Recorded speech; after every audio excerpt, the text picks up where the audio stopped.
নামক সরোবরের মধ্যে একটি পদ্ম ফুলের উপর এসে বিরাজমান হলেন ওই শতলোক থেকে চলে এসে।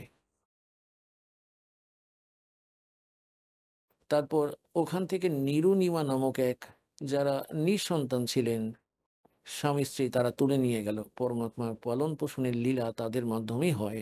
আর তারা তাঁতি ছিল, কাজ করত জোলার। যেই কারণে পরমাত্মা জোলা বলা হতো, তিনিও সেই একই কাজই করতেন। কারণ পরমাত্মা যেমন বহুবার দাস বলতে থাকে, পরমাত্মা আমাদের তিনটি স্থিতিতে আমাদের সবার দেখাশোনা করেন, আমাদের দেখভাল করেন। একটি স্থিতিতে তো পরমাত্মা শতলোকে একটি বিশাল বড় গম্বুজের ভিতরে, মন্দির আকৃতির এক বিশাল বড় গম্বুজে, তার মধ্যে একটি সিংহাসনে আসীন রয়েছেন, একটি আসনে, সিংহাসনে বা আসনে, এবং মাথায় মুকুট আছে মালিকের। উপরে এক বিরাট শ্বেত ছত্র রয়েছে। ওখানে যেমন এক রাজা বিরাজমান থাকেন, তেমন বসে আছেন। আর ওনার ওনার একটি রোমকূপে কোটি সূর্য কোটি চন্দ্র মিলিয়ে এতটা উজ্জ্বলতা ওনার একটি রোমকূপের সমান। তাহলে পুরো শরীরে কতটা হবে বোঝাই যাচ্ছে।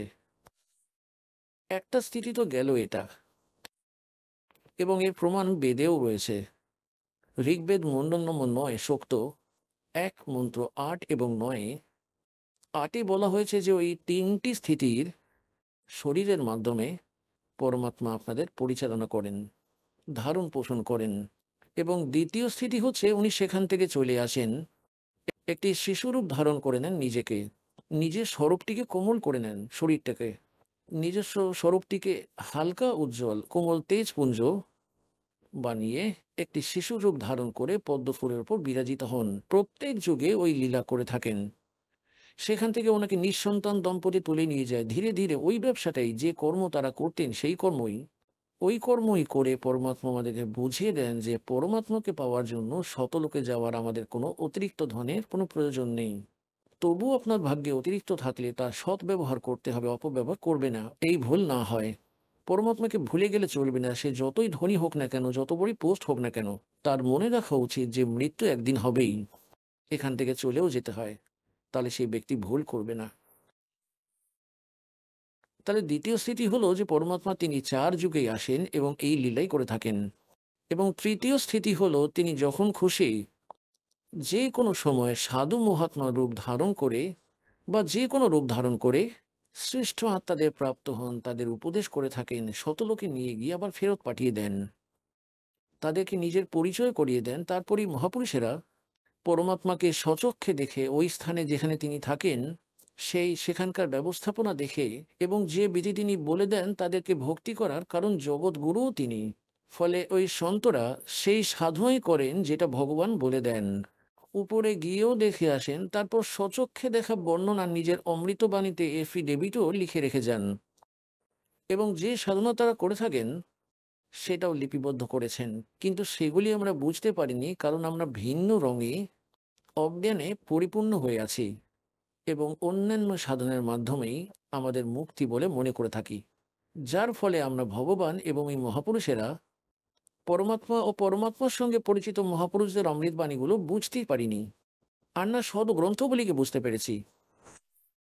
তাই পরমাত্মা বলেন তাদের মধ্যে কারা কারা পেয়েছেন ভগবান যে তৃতীয় স্থিতিতে আসেন, যখন খুশি আসেন, যে কোনো সাধু সন্ত মহাত্মা রূপ ধারণ করে কোনো এক শ্রেষ্ঠ আত্মা, দৃঢ় আত্মা, শ্রেষ্ঠ ভক্তদের, দৃঢ় ভক্তদের মেলেন, তাদেরকে তত্ত্বজ্ঞান, যথার্থ জ্ঞানের দ্বারা পরিচিত করেন। তাদের মধ্যে কারা কারা আছেন যে এই দাসের জ্ঞানমতে আছেন? শ্রদ্ধেয় ধর্মদাস সাহেবজি, বান্ধবগড়বাসী।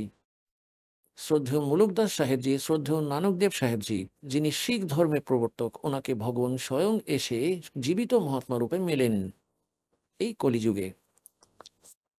শ্রদ্ধেয় দাদু সাহেবজি, শ্রদ্ধেয় গরিবদাস সাহেবজি, গ্রাম ছোড়ানি, জেলা ঝাড়ঝাড়, হরিয়ানা নিবাসী।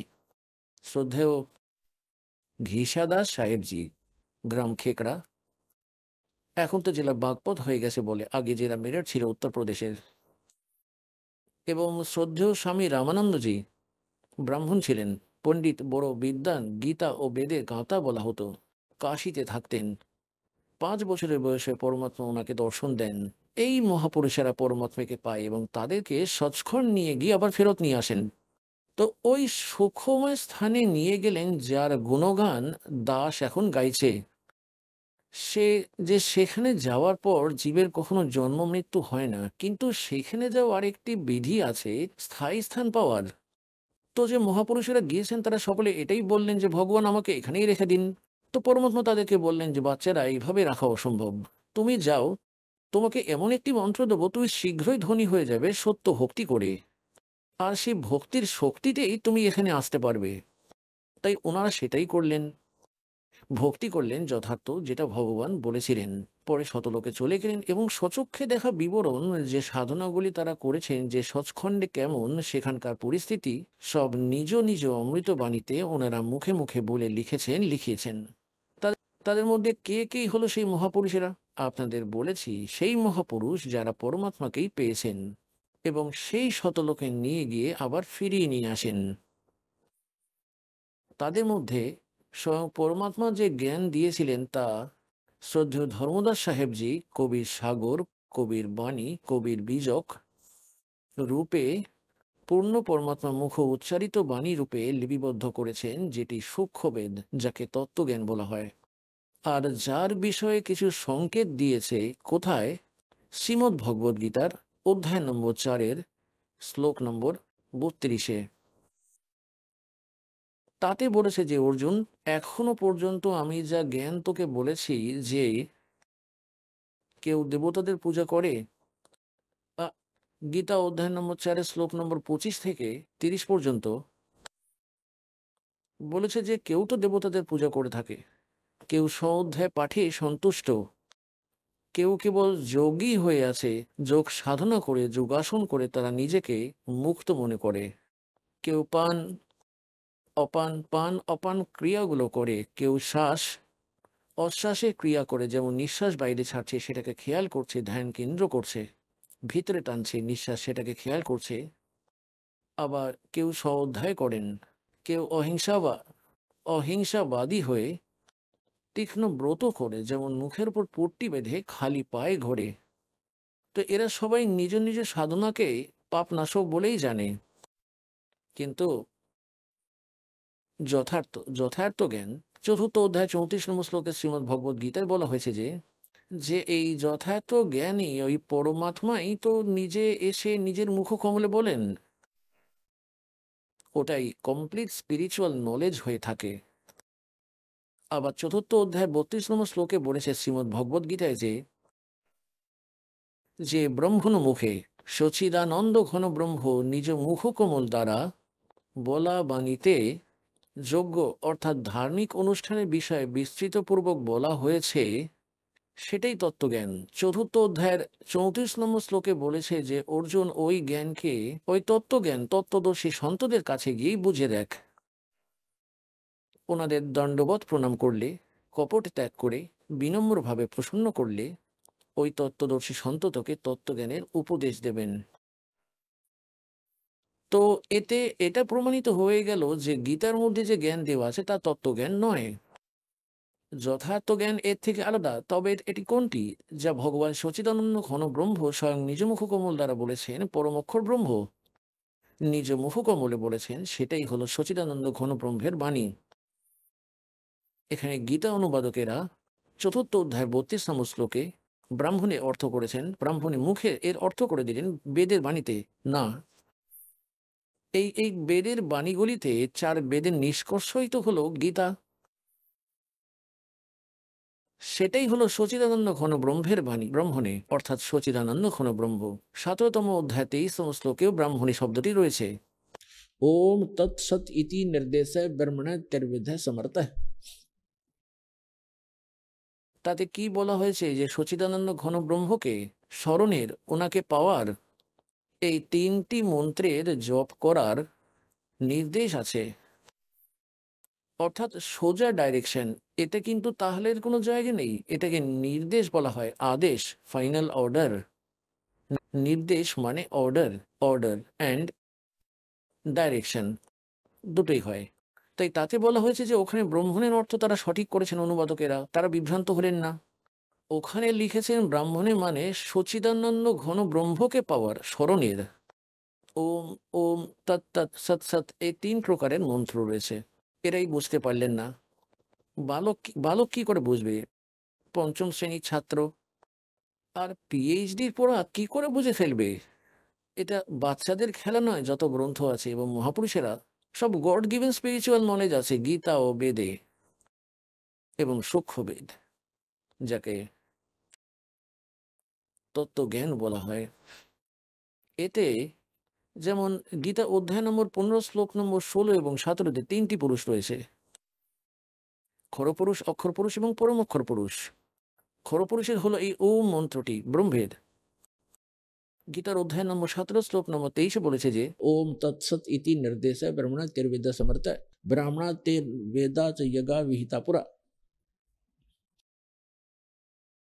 এবং তৎ যেটা সেটা অক্ষর পুরুষের, আর সৎ যে সেটা পরমক্ষর পুরুষের।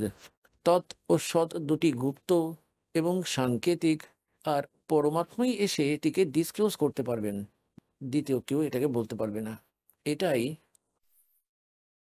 আপনাকে ঋগ্বেদ মন্ডল নম্বর ৯ সূক্ত ৯৫ এর মন্ত্র নম্বর ২-এ আপনাদের অনেকবার দেখিয়েছি। তাতে বলেছে যে ওই পরমাত্মা তার বাক্য অর্থাৎ নিজ বাণীর মাধ্যমে যথার্থ জ্ঞানকে বলতে বলতে ঘুরে বেড়ান এবং তিনি এই গুপ্ত মন্ত্রগুলিও আবিষ্কার করে থাকেন, ডিসক্লোজ করে দেন গুপ্ত মন্ত্রগুলো। তো পরমেশ্বর বলেছেন সোহম শব্দ হাম জগমলায়ে সার শব্দ হাম ন গুপ্ত ছুপায়। সোহম শব্দটি আপনি কোনো বেদ বা গীতায় খুঁজে পাবেন না। পরমাত্মা এসে ডিসক্লোজ করেছেন এই মন্ত্রটাকে। আর সৎ সৎ যেটা সৎ মন্ত্র, সৎ বা সার নাম, সেটা তবুও লুকিয়ে রেখেছেন। এখন এই দাসকে ডিসক্লোজ করেছেন, দাসকে দিয়েছেন।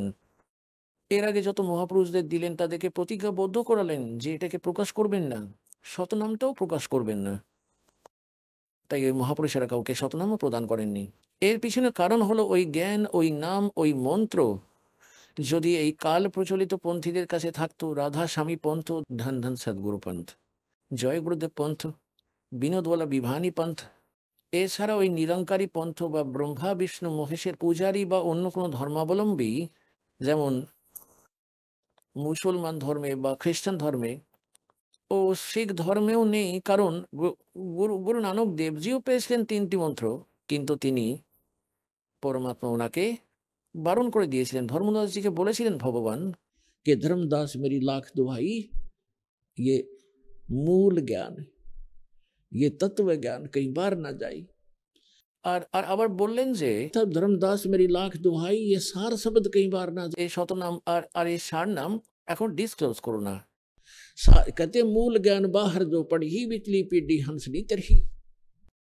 বর্তমানে এটাই মধ্যম প্রজন্ম, সকলকে পার করবে পরমাত্মা।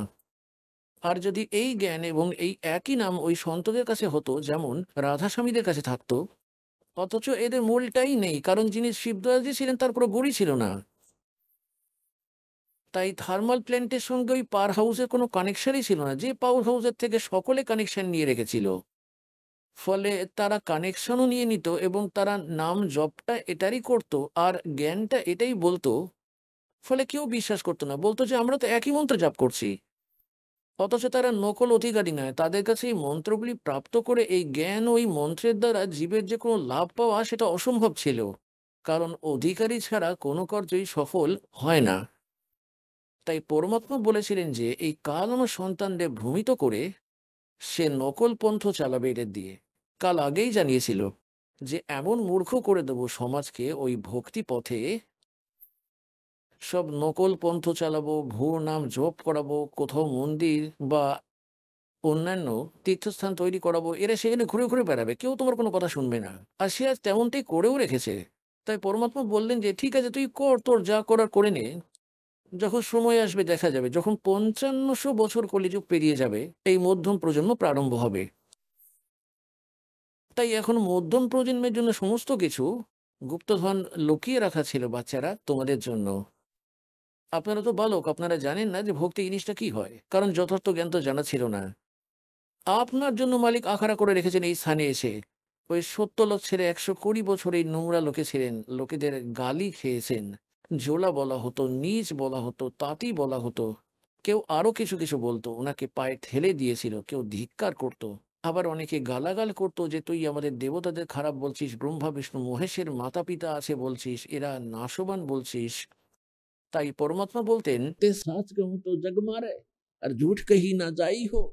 তো পরমাত্মা বলতেন, "মিথ্যে তো আমি বলতে পারবো না। আর সত্যি বললে এরা আমায় মারার জন্য তেড়ে আসে।" তো পুণ্যাত্মারা, আপনাদের জন্য পরমাত্মা এই সকল কিছু করে গিয়েছেন। ১০০ যেমন ৬০০ বছর পূর্বে এসেছিলেন, উনি ভগবান, পরমাত্মা উনি, পরমক্ষর ব্রহ্ম এবং পরমক্ষর ব্রহ্মের যে গুণ, সে গুণ তো থাকবেই। যেমন বরফের গুণ হলো শীতল ভাব সৃষ্টি করা।